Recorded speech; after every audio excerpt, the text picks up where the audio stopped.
Today what I'm going to do is we are going to sand the Z down finally, because now that we've got the engine loom out, master brake cylinder out, and I might have to take the steering rack shaft off, we should be able to, shouldn't have any problem sanding now.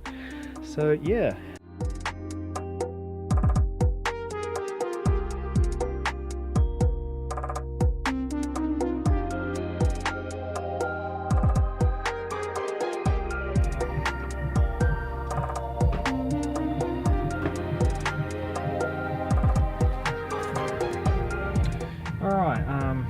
Just taking a break from the time lapse. This is what I've done so far. You remember that wiring loom that was in there, the fuses and all that other stuff. Yeah, no, this is why I wanted to take it out, so I can actually just sand it down. If you can remember what it looked like in the last video, it was all obviously yellow, and now I basically sanded it down. So my method of sanding is actually 400 grit sandpaper. I think it's wet and dry, I think it is. And I've just got this bottle, or this old fizzy drink bottle. I've just attached a squirty thing on there, and every now and then I'll wet the surface, and yeah, and then I'll just sand it, and it really just takes the paint out. For example, I'll show you.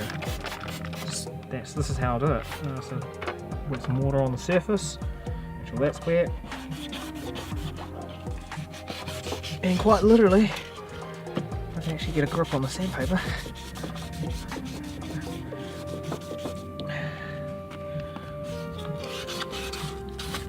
Just by doing that, it makes it a lot easier to get that paint off.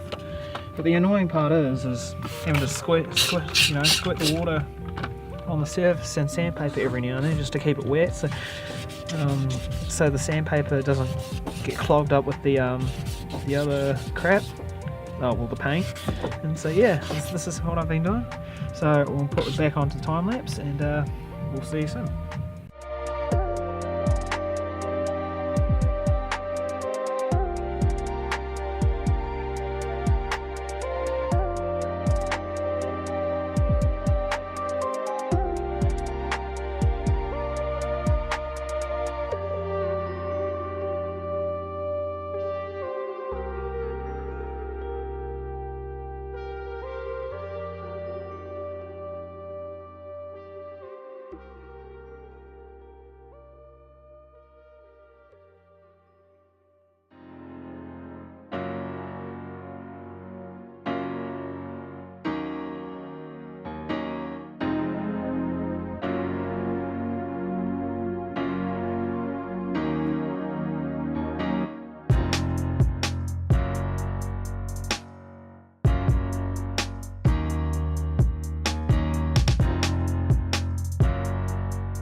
Alright, we're going to take a little break from the time lapse, just because the camera or my phone was done right out of memory.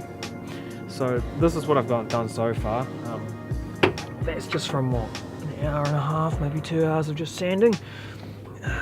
All I'm really trying to do is trying to make sure that the sandpaper is just roughing up the surface, so when I go to primer it, it should be all sweet, and it should stick, to the panels and everything. Excuse the dog, it's being a bit annoying, but that's alright. Yeah, it's going to have to be washed down because it's obviously dust and the water doesn't get it all, so I might have to get the water blaster in there. But yeah, all I'm really doing is just making sure that this is roughened up enough that the primer has something to stick to. And so when we go to do the final coat, which will be either royal blue or pearl blue, she should look good. Definitely if you're doing this on your car, like if you're wanting to sand your car down, I reckon it would be fine on the outside as well. Actually using the old water technique with sandpaper, because it really does work. Just make sure that you get sandpaper that's wet and dry compatible, because I'm pretty sure other sandpapers it may not work properly, and it may rip the paper when you do go to wet sand it. But apart from that, yeah, it's looking pretty good.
We have finished. I'm pretty much finished for the day, only because I've run out of sandpaper, so I'm going to have to go down to Bunnings or Mitre 10 or something to get some sandpaper. But this is what I've done today. I mean, some of it was already done, but I did from that corner all around there, and I've encountered a problem that I'm going to have to solve at some point. I'll probably do it when I move the car back out onto the drive. This is actually the battery tray, and it needs to come off because I want to sand under there too, and as you can see there's a bit of surface rust. I want to clear that up too, because the window cowl thing is broken, and so water just pours in here when it rains or whatever. And yeah, you can see that there's body sealant all around here. I'm gonna have to figure out a way to sand that, because I mean I can rough it up, but still, you know, it's gonna be impossible. You can never get it all, but you can try your best. But yeah, I've done the best as I can. So this is going to be the end of today's video, and hopefully there should be another video the next time, and should be when I move the car out onto the drive. Alright.